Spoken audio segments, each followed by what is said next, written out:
So one thing that has always confused me is that the Bible says that Jesus was a Jew, but Jews, I'm sorry, Jewish people don't acknowledge Jesus, do they? Do they believe in him? We do not. Jewish people, we do not believe in Jesus, even though he was Jewish. And it's very known in the Jewish religion that you're not supposed to knock on wood because, people knock on wood to say like something good's going to happen or whatnot, but that sort of reminds them that they're going to knock on the wood cross that Jesus came up. So yeah, we do not believe in Jesus. I never knew that that's even where it originated. It was like, I mean, I do it all the time, knock on Me wood, too. don't let something happen. I thought it was a superstition, which it is. Do you guys believe in any Messiah? Is there a Messiah in your faith? Nope, nothing. What about, what's the Jewish take on heaven? And like, do you believe it exists? And like, if you do, how does somebody get there? So yes, so we believe that there is a heaven. We believe that there is God somewhere up there, definitely up there. But the Jewish religion doesn't really talk about it. In school and in Hebrew school and in Sunday school, we were never taught about heaven. We don't talk about what happens afterwards. That's why at Jewish funerals, unless you've ever been to a Jewish funeral, the casket is closed, and yes, there's a person in there, but nobody checks, so we don't even actually know if there's somebody in there. Yes. So the casket's always closed. You never see a dead person. At the cemetery for a Jewish funeral, the casket just goes down. Nothing gets open, nothing looks. And the whole idea is that their spirit and their mind sort of goes to heaven, but nobody really talks about it. That is it.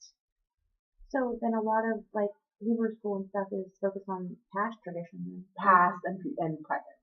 We don't talk about really anything after. One thing that just dawned on me, one of my friends passed away in a car accident when I was younger, and a really close friend of hers was Jewish, and it was important to him that she didn't get cremated. Is that, you guys don't believe in cremation?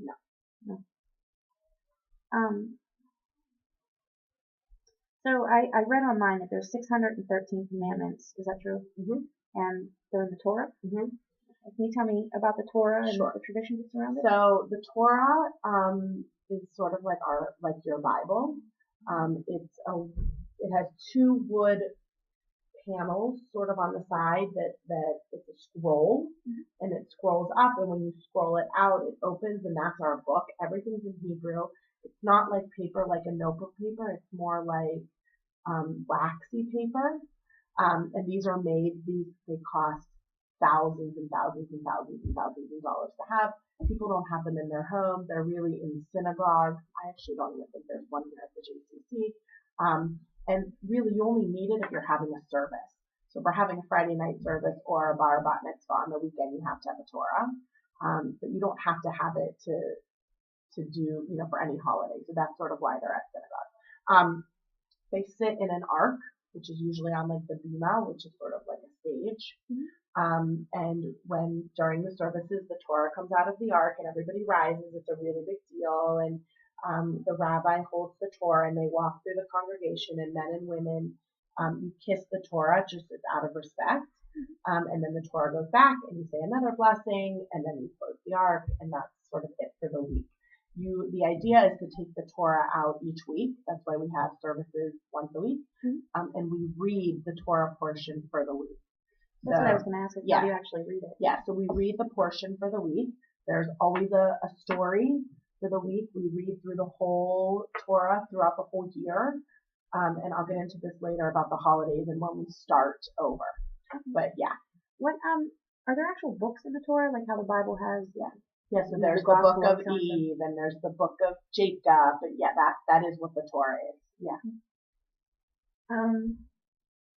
One thing I've always admired about the Jewish faith is that they keep the Sabbath holy. So, can you just tell me a little bit about the traditions that they have, like the candle lighting and why some people don't drive? Sure. So, most Jewish people light candles on Friday night when the sun sets. So you cannot light the candles, like we can't light the candles right now, even though they do. And but that's cool. Yeah. But you have to light it when the sun sets. So it's a different time of year. It's a different time each week during the time of year. Like this time, it's a little bit earlier. Like it's probably the sun will set tonight around 5. But in July, it doesn't set till 8 o'clock. Yeah. So it's different throughout the whole year. And it's online. It tells you when candle lighting is each week, in what city, because it's different here than it is in California. And, you light the candles, and the idea of lighting the candles is just bringing in the Sabbath. It is just a blessing. It's just a tradition. You say one prayer. The women cover their eyes.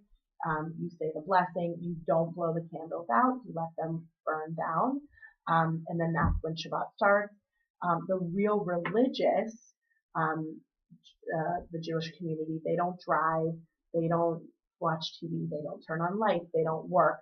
The whole idea is for the day of rest and for them to do nothing. So the little things that you and I would do on a Saturday, for instance, they pull their toilet paper and make squares on Friday before Shabbat, so that they don't rip. They don't rip the toilet paper on Saturday. So everything is prepared. They don't cook. So they eat leftovers, or they use a crock pot a lot, where they'll set on Friday and they'll eat it on Saturday. And they don't turn on their ovens. They don't use a microwave. I mean, everything is really just sitting. You go to services, you read, you spend time with your family. Is a family outing okay? Family time. Yeah, they go to the park. They don't drive, they walk. You don't spend any money. So yeah, going to the park is fine, a walk is fine, but really besides that, you really just stay. And the real religious community, they take the opportunity to make it a social day as well. So they invite friends over for lunch. They have to walk, clearly. The kids can play and the adults can talk. So it's more of like a social thing. Like we go to friends' houses for Shabbat lunch all the time, and it's just what we do. I'm sorry. Okay. So I know that I'll go to that in a second, but why do some Jewish men wear the yarmulkes? So, it's sort of an older tradition that somebody is always watching over you, and I know that sounds weird, but it's covering your head. It's that God or somebody else is watching above you, but it's just men, not women. And typically young boys, they start at the age of 2 or 3, depending on what their parents want, to wear them. But really only most Jewish people will wear them if they walk into synagogue, because it just shows respect. Like tonight, at any Friday night at Temple Sinai, you walk into the sanctuary, and my husband will put on a yarmulke, but that is the only time. He doesn't wear it at home or to work or anything like that. It's just shows respect. That was something I was going to ask. Was for the really religious ones, when do they take it off? Just sleeping and showering? Sleeping and showering. Yeah. Wow.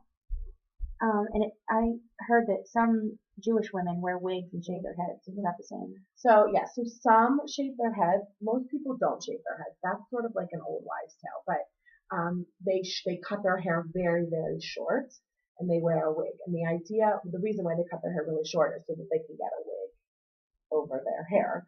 But the reason why they wear a wig is because, and it's only when you get married. Only when you're married to somebody, your husband is the only person who should see yourself natural and pure. So the only time they're allowed to ever take off their wig is when they're with their husband alone, not even in front of their children. Their husband's the only person that can see them completely natural and pure. So the wig symbolizes that they're covered, and that's why a lot of religious women wear long sleeves and high necks and long skirts, and they're covered, so that only their husbands can see them not covered. That's interesting. I know there's a lot of Jewish holidays, but are any of them more sacred than others, and which ones and why? So there's a lot of Jewish holidays. I would say Yom Kippur is the most important Jewish holiday. Jews all across the world, they may not celebrate any holiday, but they all celebrate Yom Kippur.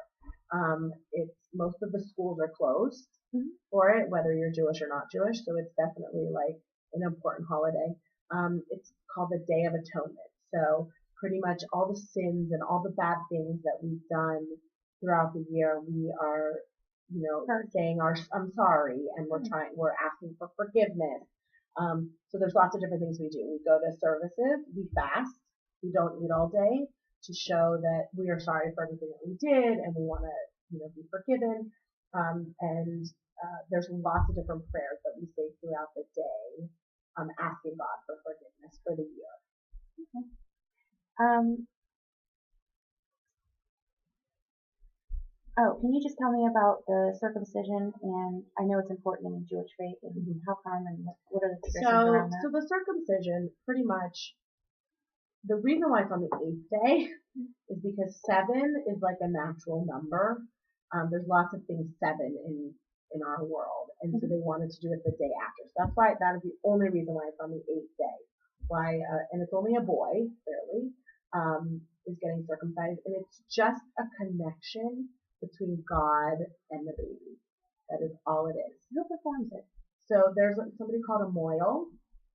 A moil is a rabbi / doctor, where he is certified and he has taken classes, and I don't know who else has taught him to actually cut the foreskin. So he's somebody who can do it. Also, a pediatrician can do it, because that's who does it in the hospital for non-Jewish babies. Yes. So a pediatrician can come. But the idea when you have a bris is on the 8th day, it's a ceremony, it's a time for everybody to come meet the baby, and you have the bris.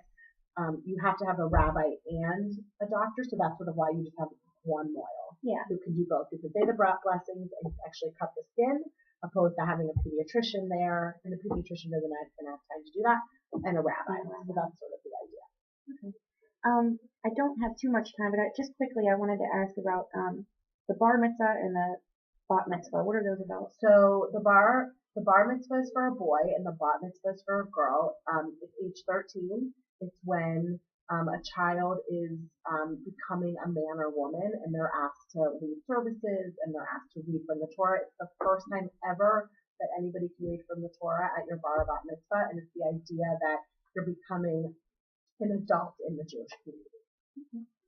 I'd love to ask so much more, but I'm running out of time. But thank you for Sure. everything you shared.